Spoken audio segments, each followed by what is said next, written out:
nous allons procéder à la pose de la porte rénovation B. Avant de déballer les produits, de contrôler les cotes existantes, voir s'il n'y a pas eu d'erreur. Donc on contrôle en 3 points. Ensuite on contrôle les niveaux. On ouvre l'emballage. On retire la quincaillerie et on va s'assurer que le produit livré correspond bien au trou existant. Donc on contrôle la traverse, on contrôle les montants des deux côtés et on voit que là ça fonctionne. On retire les joints, voilà, toujours pour pouvoir poser les turbovis et s'assurer d'une pose parfaite. Voilà, donc vous avez des tourillons de centrage, un grand tourillon sur la partie la plus épaisse, le plus petit sur le fond de la feuillure, au niveau de la feuillure, pardon. On vient faire l'assemblage et on va utiliser les vis, donc la grande vis pour la partie la plus longue et la plus petite pour la partie la plus petite.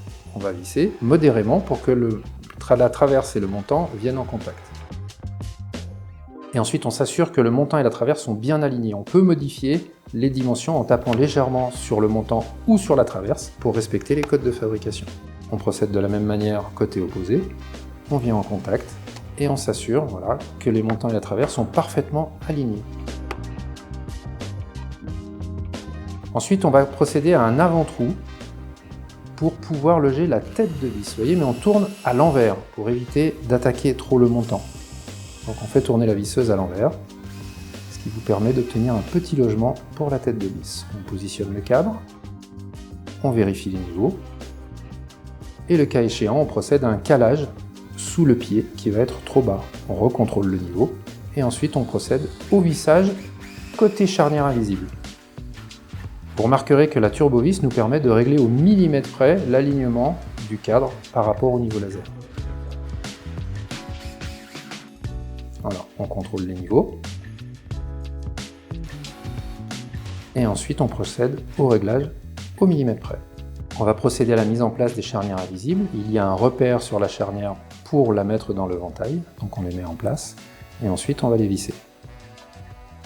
Voilà, attention de ne pas trop forcer sur les vis, elles doivent venir juste en contact. On positionne la première pour que les autres puissent s'intégrer aussi et on va procéder à leur vissage.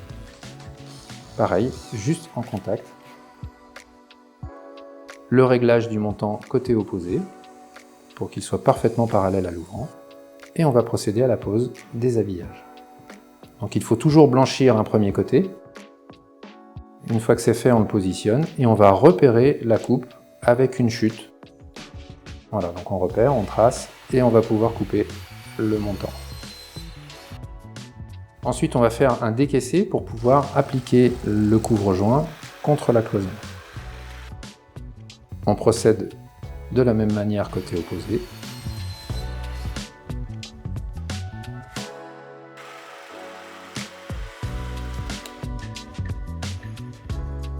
Ensuite, on va mesurer la traverse, on va couper la traverse à la bonne dimension. Et ensuite, on va recouper légèrement l'aile de recouvrement pour obtenir un décroché entre la traverse et les montants. C'est beaucoup plus esthétique. Ensuite, on repositionne le joint en commençant par le haut, puis le bas, et on rejoint la pose du joint au centre. Vous voyez, ça permet d'ajuster parfaitement le joint avec le niveau du sol.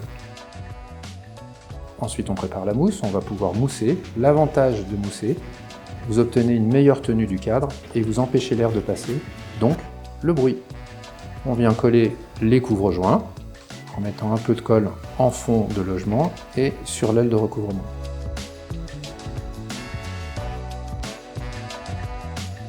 Et on va procéder de la même manière pour la traverse.